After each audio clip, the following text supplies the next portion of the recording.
रो, गिड़गिड़ाओ, पैर में गिर जाओ और तब तक उसके पैर ना छोड़ो, तब तक वो वापिस ना आ जाए और उसको पिछले अपने सारी बातें याद दिलाओ। क्या बता वो इन चीजों से वापिस आ जाए। अब मैं आपको एक एग्जांपल के तरीके से समझाता हूँ, ठीक है। दोस्त का नाम तो नहीं लूंगा, उसका नाम तो नहीं लूंगा, बस जस्ट एज्यूम करेंगे, ठीक है। तो नाम है मोहित।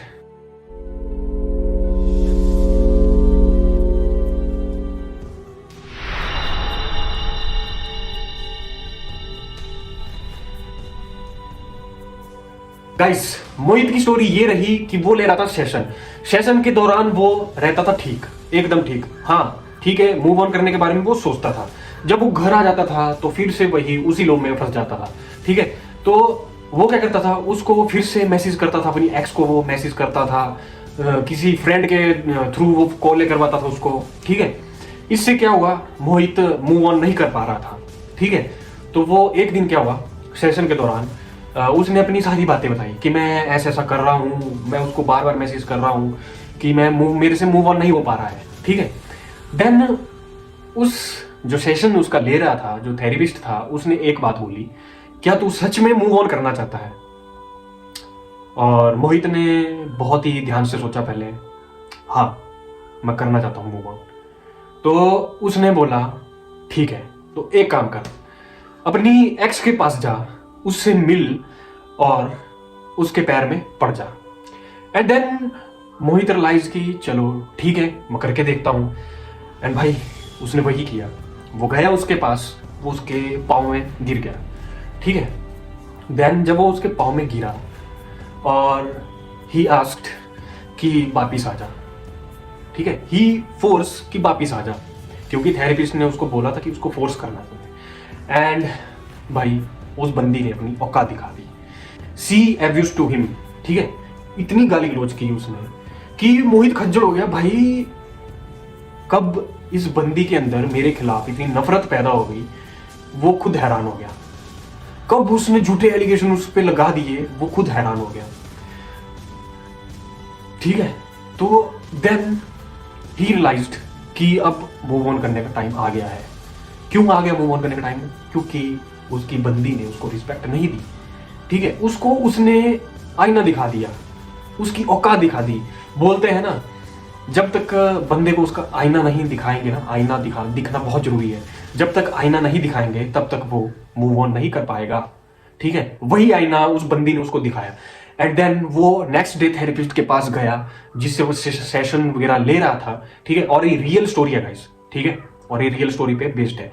एक वीडियो मैंने इंस्टाग्राम में मैंने पहले भी देखी थी, ठीक है, और यही सिनेरियो इस केस में भी रिपीट हुआ है, ठीक है। तो वो फिर से अगले दिन थेरेपिस्ट के पास गया एंड देन ही आस्क्ड, जो भी सिनेरियो उसके साथ हुआ, जो उससे पिछले दिन हुआ था, लोग जब वो बंदी के पास गया था अपनी, एंड देन उसने डिसाइड किया नहीं अब मूव ऑन करना है, ठीक है, क्योंकि उसने उसको उसका मिरर दिखा दिया, ठीक है। और उसने थेरेपिस्ट को पता क्या बात बोली, कब उसके अंदर मेरे प्रति इतनी नफरत पैदा हो गई ये मेरे को भी पता नहीं था। कब उसने मेरे ऊपर झूठे एलिगेशन लगाना शुरू कर दिए ये मेरे को भी पता नहीं था। कब उसका बिहेवियर इतना रूडली हो गया ये मेरे को भी पता नहीं था। देन उसने एक ही डिसीजन लिया लाइफ में कि अब मूव ऑन करना है तो करना ही है, ठीक है। अगर मैं बोलता हूँ किसी ने आपको ईगो को इतना हिट कर दिया, भाई साहब आपको कोई नहीं रोक सकता है फिर मूव ऑन होने से भी, और आपके गोल्स को अचीव करने से भी कोई नहीं रोक सकता है। रोक सकता है सिर्फ एक ही चीज, वो है डिस्ट्रैक्शंस, ठीक है। अगर आप फिर से इस सिनेरियो के बाद डिस्ट्रैक्ट हुए देन उसका तो भाई कुछ भी नहीं हो सकता है, ठीक है। बस थेरेपिस्ट ने भी यही बोला कि अब मूव ऑन हो जा, ठीक है। मैंने क्यों तेरे को बोला था उसके पास जाने को, क्योंकि तेरे को मिरर दिखाना बहुत जरूरी था, ठीक है। Then he realised the therapist was right, okay. इसी कारण से उस बंदे ने मूव ऑन कर लिया लाइफ में, उसने कभी भी पीछे मुड़ के नहीं देखा, ठीक है। ये मत सोचो कि कर्मा मिलेगा, ये वो भगवान पे छोड़ दो, आप इस चीज को भगवान के ऊपर छोड़ दो, ठीक है। अगर आपके केस में भी ऐसा सिनेरियो रिपीट हो रहा है तो आपका भाई भी यही सजेशन करेगा, उसके पास जाओ, वो आपको आपका मिरर दिखा देगी, आपको आपकी औकात दिखा देगी, ठीक है। नो मैटर कि आपका रिलेशन कितने साल का था, इट डजंट मैटर गाइस, ये मैटर नहीं करता है। जब वो आपको मिरर दिखाएगी ना, या मिरर दिखाएगा, आपको खुद ही पता लग जाएगा, ठीक है। आई होप आपको मेरी बात हिट करी होगी, समझ आई होगी कि मूव ऑन कैसे करें। ठीक है, कुछ बंदे होते हैं समझ आते हैं, कईयों को टाइम लगता है। ठीक है, जो नहीं कर पा रहा है वो ये चीज करो बस, और अपने फ्यूचर के ऊपर फोकस करो। इन चीजों को भूल जाओ। जब आपकी औकात बनेगी ना, जब आपके पास पैसा होगा ना, ठीक है, पैसा सब कुछ खरीद देता है, याद रखना इस बात को। और जिसने आपकी जिंदगी में आना होगा वो आकर ही रहेगा, इसको कोई नहीं मिटा सकता है। हाँ, एक बात हमेशा याद रखना, जो खून की क्वालिटी होती है ना, जो नस्ली होता है ना, वो कभी भी धोखा नहीं देता है। इस बात को हमेशा याद रखना। जिसका खून गंदा होगा, जिनको इन कामों की आदत पड़ गई होगी ना, वो ऐसे काम रिपीट करेगा। आपके छोड़ जाने के बाद भी वो ऐसे कामों को रिपीट करेगा, चाहे उसकी शादी क्यों ना हो गई हो। ठीक है, इन बातों को माइंड पे रखो। ठीक है, जिस चीज को अगर हिट करी होगी बात, so guys comment below.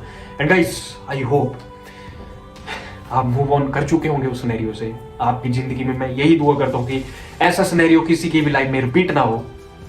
And guys I hope you all are well and good. So ख्याल रखें तब तक अपने माता पिता का, अपने भाई बहन का, और साथ ही साथ अपना भी ख्याल रखें। मिलेंगे नेक्स्ट वीडियो में, तब तक के लिए गाइस बाय बाय।